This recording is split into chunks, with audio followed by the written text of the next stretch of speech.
pencatatan bisnis segala macam bisa juga dipakai untuk game. Jadi ingat dalam pertanyaan Bapak mengajak kita masuk di sini tentang tema-tema Pak. Tema-tema buku yang favorit yang ini, yang berbau kekayaan atau kebebasan finansial. Sampai kapanpun buku yang ini dicari di sini.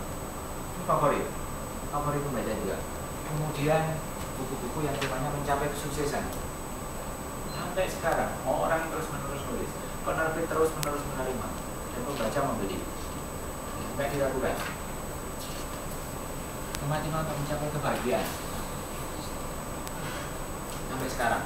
Kemudian entrepreneurship, ini juga nggak ada matinya.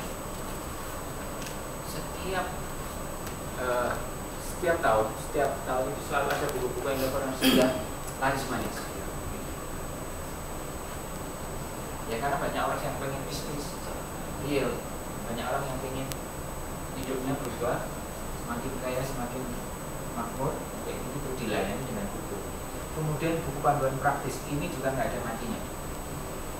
Panduan financial planning, panduan untuk menggunakan komputer, panduan untuk memanfaatkan dunia maya, panduan SES segala macam, semua buku panduan ini selalu ada pasar. Kemudian ini isu aktual atau kontroversial, yang ini tergantung adanya isu. Saya pernah punya stok pandaikan kontroversial dan laris. Terus kemudian Anda ingat kasus IPDN undercover itu ya ini bencana. Itu kasus kekerasan di kampus dan waktu itu diliput oleh media sedemikian hebohnya, gegap gempita, dan semua perhatian publik mengarah ke situ. Dan begitu ditulis oleh Pak Ino, aku merasa isu ini ya memang isunya kontroversial dan sangat aktual karena sangat dibahas. Pak Ino kalau nggak salah menulis 4 buku dengan tema yang sama, itu kan kasus yang sama, tapi yang pesan penerbit yang berbeda-beda. Dan yang saya heran, 4-4-nya masuk daftar bestsellernya Kompas waktu itu. Luar biasa ya, bedanya sama. Saya juga heran ini gimana ya.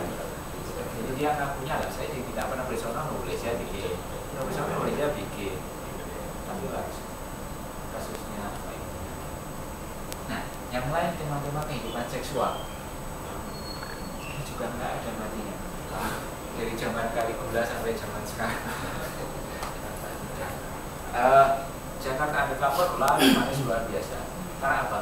Yang bikin laris itu kontroversinya sama itu diomongin di mana-mana sama orang yang pengen tahu dan pengen coba.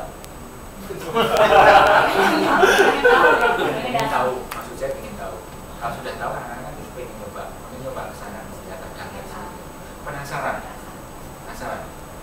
Saya malah yang bergerak di dunia perbuatan waktu itu nggak terlalu memperhatikan fenomena Jakarta Undercover. Saya waktu itu baru ditanya sama ibu-ibu,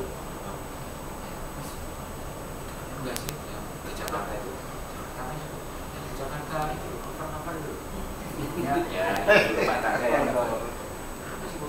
Saya kan di arisan itu diceritain di Jakarta ada buku yang Jakarta Cover, pokoknya dia nyebut Jakarta Cover belum nasa Jakarta Cover punya Mama Rika kayak situ dia belum penasaran coba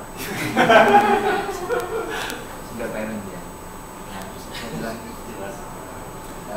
ya itu yang bikin wartawan juga. Itu dulu bagian dari investigasi dia. Cuma sebagian sudah nggak ada sebenarnya, tapi tetap sebagai kisaran.